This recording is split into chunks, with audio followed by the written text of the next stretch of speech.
Hello, everyone. Natalie here again with Premier Talent Partners, here to discuss again another monthly segment of our what is HR in a Box toolkit and free resource that we created a couple months back. Essentially, HR in a Box was the resource that we put together. Our internal HR and people operations team put it together, really with some great benchmarks based on things that we were learning internally as a rapidly growing small company, but also based on the things that we were running into with clients or questions that our clients were having. So if you've tuned into a couple of the segments a couple months prior, we have really unpacked all the toolkits that are related to the candidate lifecycle. So starting the process of compliance and having an HR handbook, talking about getting ready to start recruiting, creating your job postings, your interview guides, and then really what to be mindful of as part of the candidate experience when you do start interviewing. Now we are ready for these new hires, and we have found the people we fell in love with, and we are ready to onboard them. So today I have two amazing guests that are a part of Premier that support both our internal and external onboarding functions within the business. Huge jobs. And so I will let each lady introduce themselves individually, but quickly, Michelle. Hello, Michelle. She is our internal, we call it POPS, People Operations Team. And essentially, she supports our contingent workforce onboarding. And then we have Molly, and she's a part of our learning and development team, and she supports all of the onboarding for our internal staff, and then many, many additional things with ongoing training and development, which is not something we're going to discuss here today, but it is something within the toolkit that we will get to in later months. So Michelle, would love to kind of hear your story, introduce yourself, tell us a little bit about you. Yeah, thanks for having me, Nat. So I am Michelle. I am originally from Puerto Rico, and I moved to the Bay Area a little over 3 years ago, which is the same amount of time that I have been at Premier.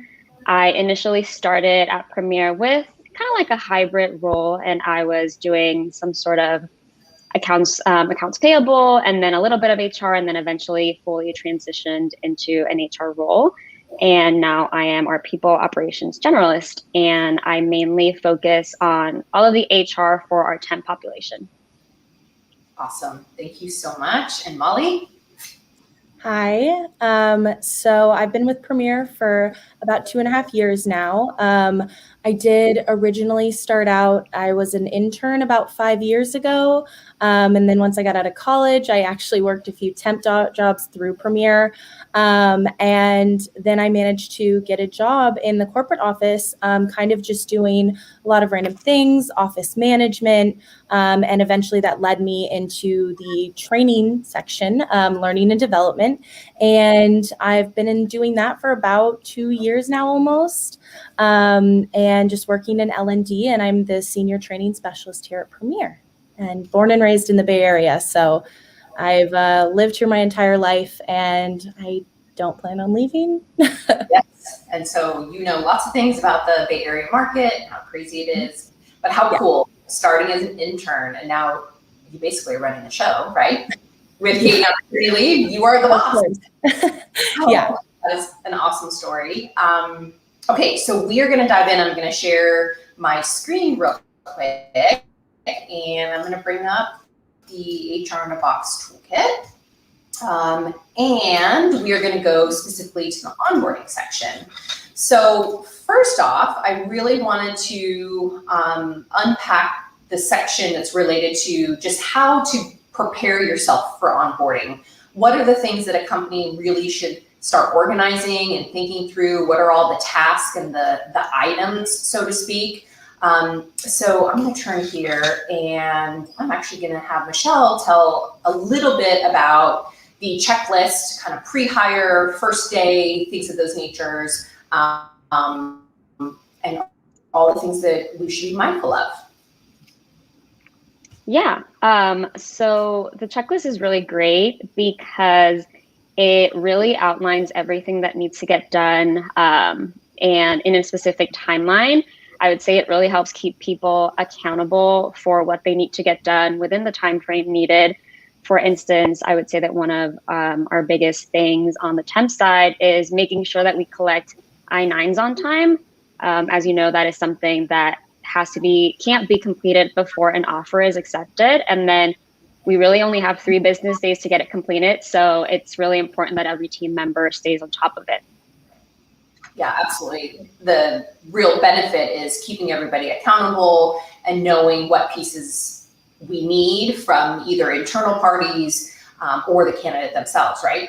So This first section is broken down into a timeline of sorts. Can you shed some light on like how Premier makes sure to work cross-functionally to get everything done? Yeah, of course. So I would say that here at Premier, we're really big on templates. And, we've created different templates for new hires, and they are all associated with different deadlines for each role. And so, for example, we have built out this onboarding checklist into a template that then assigns the different tasks to our different team members involved in the whole onboarding process. That way, we make sure that everybody is accountable for their section, nothing really falls through the crack.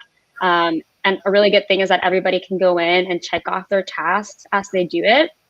And, we really work cohesively here, and our HR team initiates the hiring process and then eventually make sure that everything, gets completed on time. Absolutely. And I mean, I am all about templates and I love checking things off my list. And so this document here was specifically created to be a printable type thing, right? You can download it and you can check it off or copy and paste it. I know internally we use Basecamp, so a lot of these different line items are part of our Basecamp project management tool, so to speak.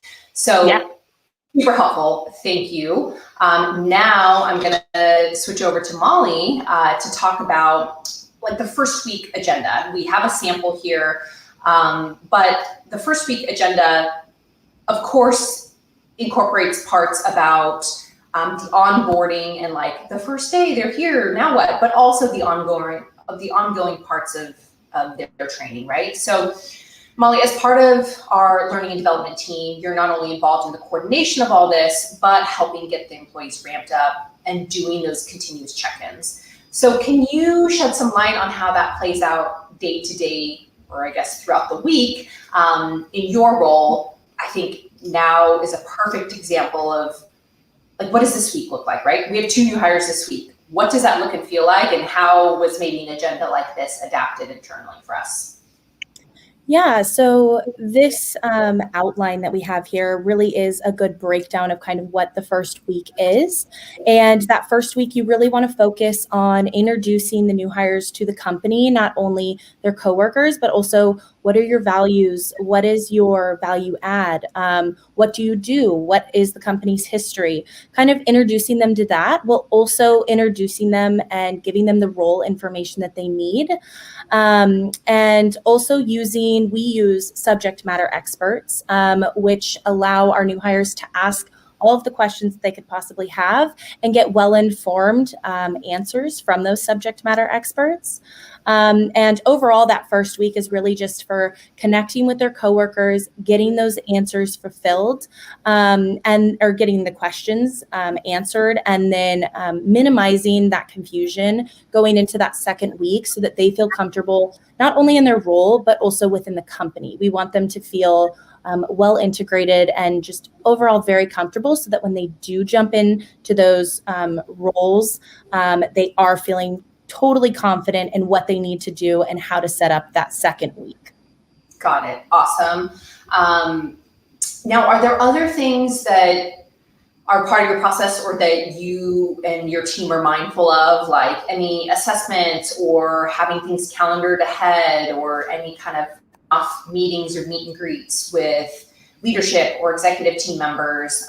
Anything else that outside of specific, you are going to train on this task and this, are there other things that you're mindful of as part of the week's agenda? Yeah, so some other things that we make sure to incorporate, we, on the example that we have here, it talks about the DISC assessment. We've been using a VARC assessment, which is essentially just a learning style assessment, which helps us kind of learn more about the new hire and how they digest information so that we can best deliver the information to them. We also do use a pre-training questionnaire, which kind of gauges their confidence in everyday tasks that they'll be performing, so that we know kind of where to focus in maybe some areas where they're a little less confident. We also do use Coffee Connects. So they are getting to meet with their team members. They're meeting with their groups. They get to meet with the exec team. And again, it's all about that comfort and helping them feel confident in their role. And also making sure that they're digesting all of the content that we're giving them, because it is a lot of content in that first week. And so we just want to ensure that they're comfortable with their managers, with their coworkers, and with their role. Absolutely. I love the executive Coffee Connects. It's like one of my favorite things each month that we hire somebody, because these poor individuals, they aren't aware of what they signed up for, right? This job is big. They're coming into a beast of business. And so it's our one opportunity to be able to sit with them. I might not always be drinking coffee, but I'm getting to know them, and we, exchange like trivia game card questions. And it's my few moments to actually get to know the new hires personally before they get too busy to talk to me anymore, right? Like, they're not going to have the time. So I love that we've implemented that. And it's not just at the executive level, but like you said, with other leaders, other team members. And so onboarding, I guess my point to that is, onboarding doesn't always have to be, what's in the training book and what is in our lesson leads and what are all the things you need to learn, but really making sure that there's that cultural connect as well. So we hope that this toolkit, although it's very short and brief, it's to the point. It's exactly what you need. We've set you up for success with the guidelines and the agenda, and just adapt it to how it would fit into your business. Now, again, it's pertinent for your internal hires, but maybe you are also hiring some contractors yourself. You're not necessarily working through an agency, but maybe you're bringing on board a 1099 contractor at your own small business, and this is adaptable to them as well. So just be mindful, it doesn't have to necessarily be your W-2 employees that are internal with the company. Ladies, thank you so much for joining me. This is so great. And I love how well you take care of all of our people, because without you guys, our internal people, that initial experience, employee experience, is crucial, and it can make or break someone's experience. And Michelle, to the same extent with temps, right? If they aren't having a good experience onboarding with our clients through Premier, they're not going to want to work with us again, nor will the client. So you guys play a huge pivotal role in taking care of our people. So thank you so much to both of you. Now, next month, I will be back with a new guest to talk about the employee development toolkit. And kind of, as I was mentioning before, Molly's job is so much more than just the beginning onboarding, first week, first month. It really carries into the employee lifecycle. So we'll be unpacking that with a different guest and really helping you set up your employee development programs internally. So thank you for joining us. We'll see you end of next month. Thank you, ladies. Have a great rest of your day. You too. Thank you. Bye. Bye.